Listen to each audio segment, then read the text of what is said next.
একটা নিরস্ত্র একটা শিক্ষার্থী, তার হাতে একটা লাঠি মাত্র, সে বুক চিতিয়ে দিয়ে দাঁড়িয়েছে। পুলিশ কিভাবে গুলি ছুটতে পারে?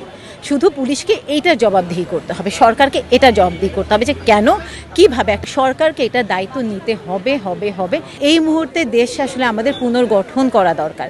মেধাবীদের হাতে দেশ গেলেই আসলে দেশের উন্নয়ন হবে। কারণ আমরা কোটা সিস্টেমে যেটা দেখতে পাচ্ছি এবং আমরা তারপর বিসিএসে যেটা দেখেছি, তাতে আসলে আমি যার কাছে যাব আমার জন্য কোনো একটা বিচার চেতে বা যে কোনো বিষয়, আসলে আমরা না কোনো ভরসা পাই না। কারণ আসলে আমরা তাদের মেধা নিয়ে তাদেরকে আসলে প্রশ্ন করি, তারা প্রশ্নবিদ্ধ হন।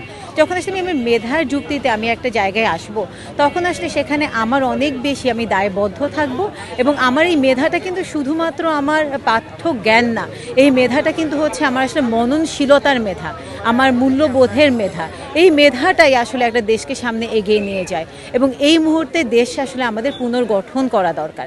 যা গেছে, যা হয়েছে, আমরা কেউ স্বাধীনতার বিরুদ্ধে না, আমরা সেটাকে আমাদের অন্তরে তাদেরকে স্থান দিয়েছি এবং আমরা এটাকে ধারণ করি। যদি ধারণ না করতাম তাহলে আসলে আমরা রাজপথে নেমে আমাদের শিক্ষার্থীরা আন্দোলন করতো না। এবং আমাদের প্রাইভেট বিশ্ববিদ্যালয়ের শিক্ষার্থীরা আসলে পাবলিক বিশ্ববিদ্যালয়ের সাথে আন্দোলন করতো না, কারণ তারা আসলে তাদের ভাইদের সাথে দাঁড়ায়, তারা তাদের বোনদের সাথে দাঁড়ায়। তারা একটা সুস্থ দেশ এবং যেই দেশটা মেধার ভিত্তিতে গড়ে উঠবে সেই দেশের জন্য দাঁড়ায়। তো অবশ্যই অবশ্যই আমাদের সেই মেধা দরকার, যার অন্তরে মেধা আছে, যে আসলে অন্তরে দেশকে ধারণ করে, দেশকে ভালোবাসে এবং দেশকে এগিয়ে নিয়ে যাওয়ার যার মধ্যে শপথ আছে। আসলে এটার জন্য কাকে দায়ী করবো এই একই বিষয় আসলে বারবার বলার কথা না এবং বলা উচিতও না। কারণ আমরা অবশ্যই জানি যে এটার জন্য সরকারকে পুরোপুরি দায়ে তাকেই আসলে নিতে হবে। কারণ এই যে উস্কে দেওয়ার যে প্রবণতাটা তার, এবং বারবার যে অন্য দলকে এনে এবং তৃতীয় পক্ষ বলছে, আসলে তৃতীয় পক্ষ তো কোথাও আসেনি। যখন আবু সাঈদের বুকে গুলিটা করা হলো, একটা স্টুডেন্টের, একটা শিক্ষার্থীর দিকে তাক করে পুলিশ কিভাবে গুলি ছুটতে পারে?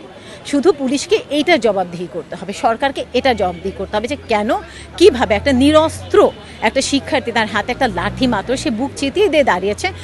কারণ তার সিস্টেমের উপর বিশ্বাস ছিল, সে তার পুলিশের উপর বিশ্বাস করেছে, সে তার দেশের একটা নাগরিকের উপর বিশ্বাস করেছে।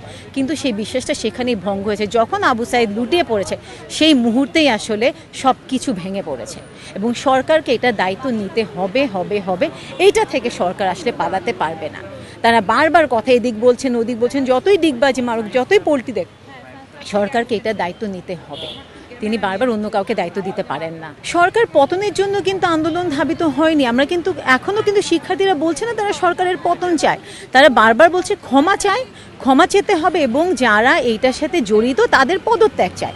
পদত্যাগের সাথে কিন্তু পতনের কোনো সম্পর্ক নাই। আমি যদি জবাবদিহিতা করতে না পারি, যদি আমার মধ্যে যদি সেটা না থাকে, আমি যদি আমার দায়িত্ববোধ থেকে আমি যদি পদত্যাগ করতে না পারি, তাহলে তো আসলে পতনই দরকার। কারণ আমাকে এখনও শিক্ষার্থীরা একটা কথাই বলছে, ক্ষমা এবং পদত্যাগ, ক্ষমা এবং পদত্যাগ। পতন কিন্তু কেউ চাচ্ছেও না, বলছেও না, কিন্তু বারবার এটা সরকারের দায়িত্ব এবং সরকার কিন্তু কথাটাকে বারবার ঘুরিয়ে তাদের পতন, তাদের উপর হামলা, এই বিষয়টাকে তারা বারবার হাইলাইট করার চেষ্টা করছে। আমি Sayeda Sadia Mehjabin, senior lecturer, MSc department, ULAB.